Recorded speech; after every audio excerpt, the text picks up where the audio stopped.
Live from our 7 Tasmania studios, your nightly news with Joe Palmer begins now. Good evening, everyone. Tasmania Police will not pursue sexual abuse charges against Reen Hidding. The historical allegations had caused the former minister to end his political career, but investigators say they won't be tested in court. For more on this story, our reporter Louise Hedger joins us now. Lou, good evening. What's developed with the case? Joe, police say they've conducted an extensive investigation into the allegations and after advice from the Director of Public Prosecutions found there's no reasonable prospect of conviction. Reen Hidding had been accused of historical sexual abuse dating back 4 decades, but police say the case faced constraints from the passage of time and evidence available leading to today's decision. In February, Mr Hidding labelled the claims false and malicious, but to deal with them, he pulled the plug on his 23-year political career. He'd served as police minister and even as a period of opposition, as the opposition leader. In a statement released by his lawyers, Mr Hidding says he and his wife are pleased and look forward to the next more positive chapter in their lives. And Joe, the head of the Tasmanian Liberal Party, has also released a statement saying it's unfortunate the matter clouded the end of a stellar parliamentary career. OK, Lou, thank you very much for that report. Louise Hedger joining us there. A person has been seriously injured when 2 cars collided on the Midland Highway. The crash happened late this afternoon near Perth. Drivers were urged to avoid the area while police and emergency services worked to clear the scene.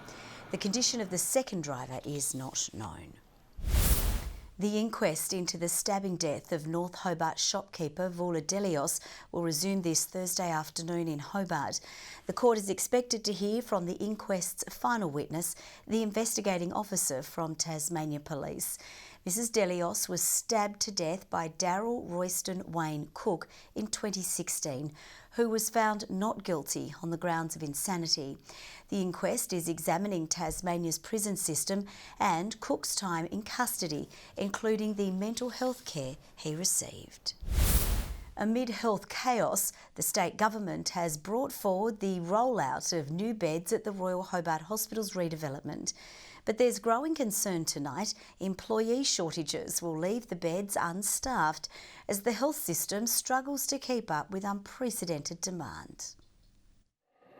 It's empty now, but it won't be long until these pristine rooms will become Hobart's new neurosurgery ward. It's a fantastic modern facility, and as doctors and nurses we're desperate to move in and improve the healthcare delivery to Tasmanian patients. The Royal Hobart Hospital redevelopment to start taking some patients in February. The government announcing today it will fast-track the opening of 44 beds, on top of those already promised to move over next year. 44 new beds we have funded through the emergency access money that we have allocated in this year's budget. So there's $40 million that was allocated. But there's already concerns about finding and funding staff. We already have difficulties, particularly with nursing staff. We need to do everything we possibly can to ensure that we can staff these extra beds, because the extra beds are meaningless without the staff. This is a project that has already been delayed significantly, and now they are telling us that it will not be completed. None of those beds will be open until the last possible time frame that they've given themselves. It certainly hasn't been a successful project by any stretch, with the number of contractors going broke, going missing, unpaid entitlements to workers, health and safety issues. The government says the 44 fast-track beds will help 2,500 extra patients a year. Michelle Wisby, 7 Tasmania News. The Premier says it's appropriate that politicians' salaries are independently determined after his rogue speaker called for a pay rise. Sue Hickey has written to the Industrial Commission calling for a higher salary on top of her $190,000 a year wage. She said politicians work long hours and wants her pay to align with her mainland counterparts. But the Premier says it's a matter for independent experts. Parliamentarian salaries needs to be independently determined, not by politicians, and our Industrial Commission is currently undertaking a review into those matters, and it should run its course. The Speaker declined to comment further, but the Labor Party called the claims insulting and ludicrous. As Parliament resumes tomorrow, Tasmania's Labor Party faces 2 weeks in the chamber, one politician short, as it waits to find out who will replace MP Scott Bacon. The long-serving member resigned last month, with his replacement likely to be a two-way race between former Labor politician Madeleine Ogilvie and candidate Tim Cox. The results of a recount are not expected until next week, leaving Labor with an empty seat and the government with majority without relying on Speaker Sue Hickey. Labor leader Rebecca White says she won't appoint a new opposition treasurer until the recount is finalised. Well, spring weather is sweeping over Tasmania, bringing an end to the icy winter, which saw dangerously snowy conditions. As the seasons change, weather watchers are now keeping a close eye on conditions to come. Breathing in the fresh blooms, the first of the floral season. Beautiful spring day, beautiful day. And we like coming to the botanical gardens, don't we? Yes. The state warming up after a harrowing snowy winter. One significant weather event in July, leading to a spate of rescues at Cradle Mountain and Lake St Clair. Certainly we did get some significant falls, and this snow, although it did perhaps catch a few people unawares, was certainly something that you can expect in winter. Nothing, I wouldn't say it was not unusual, but we've certainly seen those sorts of falls in the past. As our weather watchers turn their eye to spring, it's a critical season for Tasmania's bushfire risk. As we're seeing a little bit of green grass coming on, that can, of course, cause problems later in the season as that grass dries off and becomes another fire hazard. So as is usual at this time of year, the message is start preparing now. It's coming into peak season for gardeners, even more so at the Royal Botanical Gardens. We've already got these beautiful orchids that are right behind us in our conservatory. We've got the start of the tulips and quite a few daffodils are still happening. We've got magnolias looking absolutely fantastic. Some of these blooms will fully blossom over the coming months. And we're in for a show with a beautiful season expected to come our way. I think we are going to have a successful spring. It was a dry winter, but we've just had quite a lot of rain this last month in August. So all indication is going to be that we're going to have a very good display. Ruby Kamain, 7 Tasmanian News. A young Launceston family is paying tribute to their late son's memory with a special call to donate blood. Sarah and James Barrett's 4-year-old son Henry was thriving until a bout of pneumonia took his life. A call to roll up your sleeve and donate to a very special cause. Honour Henry, an initiative started by Henry Barrett's parents to ensure their son's life wasn't in vain. Henry was sent to hospital with a fever, but his health quickly deteriorated and he was put on life support. Litres of donated blood were pumped through his small body, but it was not enough to save him.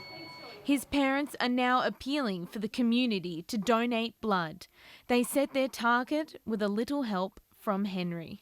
He lived for 4 years, 4 months, so let's make it 44 donations in 4 months. The Barretts are hoping to reach their goal by mid-November, 4 years and 4 months on from Henry's death. When you're sitting there in that situation watching the blood whirring through the machines and seeing just what they're doing to help your son stay alive, it's great that other people can just go in and do it and help others without knowing who you're helping or why. The blood drive is an important part of the parents' journey, turning tragedy and heartache into something positive. It was important, I think, for me to think about something other than just focusing on the grief. It is quite overwhelming a lot of the time. It's really a journey of our grief and how far we've come.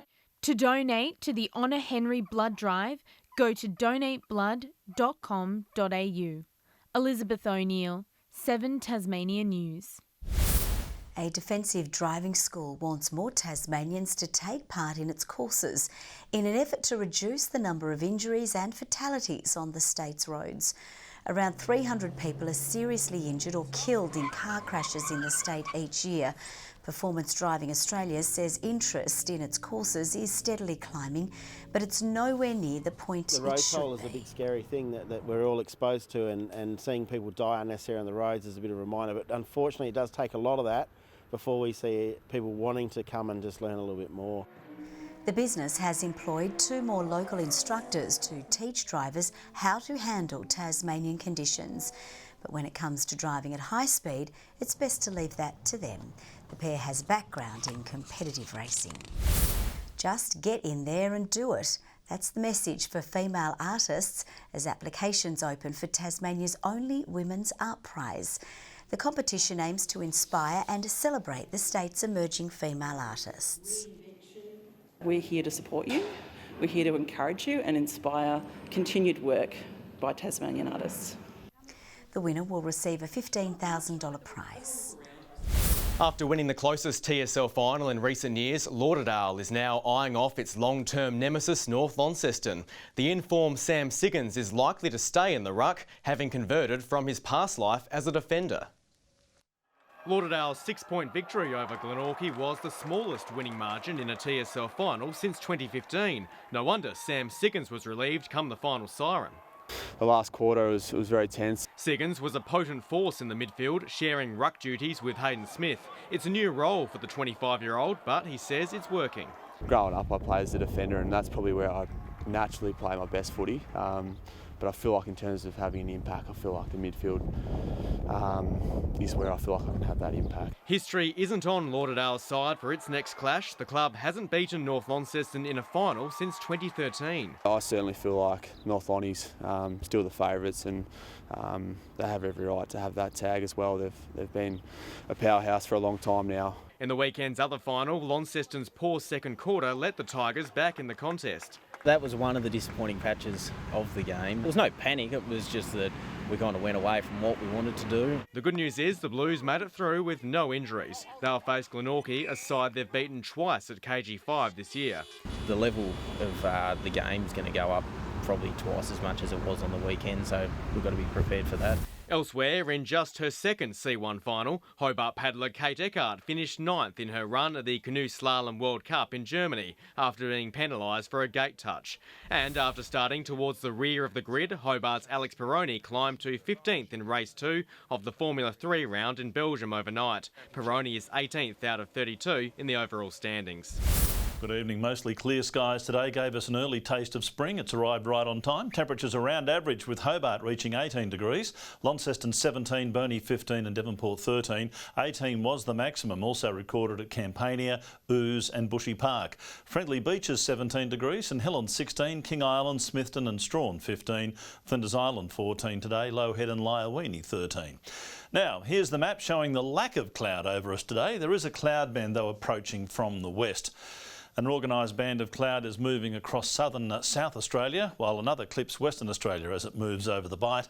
The rest of the country mostly unblemished. Tomorrow a cold front is over the Bight. We have a high over southern Queensland with troughs to the north and southwest of it. West and northwest winds at 10 to 20 knots, reaching 25 knots over the west and even to 30 knots late over the southwest. Swells to 3 metres. And in that southwestern area, a strong wind warning from southeast Cape to low Rocky Point. Tuesday for Hobart, partly cloudy and 19. 14 the top for Adventure Bay, bit of cloud for Tarraleah. 4 overnight, 15 the top. Launceston a high of 18 degrees, an early shower clearing, possibly. 15 for Devonport, a morning shower for Bridport, 16. An early shower also for Burnie, 16 the maximum, 14 for Strawn and 13 for Marrawar with a shower or two in the west. St Helens a possible early shower as well, 18 the top up to 19 for Swansea. Whitemark a morning shower, 15 degrees on Flinders. On Wednesday the front arrives bringing showers to most areas and snow to 700 metres.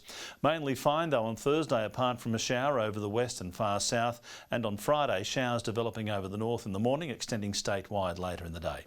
A possible morning storm over Perth tomorrow. Fine and partly cloudy in Adelaide, sunny for Melbourne, a cold start in Canberra, 2 overnight to 21 tomorrow, and sunny and warm for everyone further north. Partly cloudy at the moment, 13 in Hobart, Launceston 10 degrees and 11 degrees in Devonport. Spring has sprung in spectacular style, but the euphoria won't last, Joe. We've got some bad weather coming mid to later in the week. Ah, you are the bearer of good news night after night. Thank you very much for that, Ned. And that's all from the news team for now. Thanks so much for your company. We'll see you a little later with updates. Good night.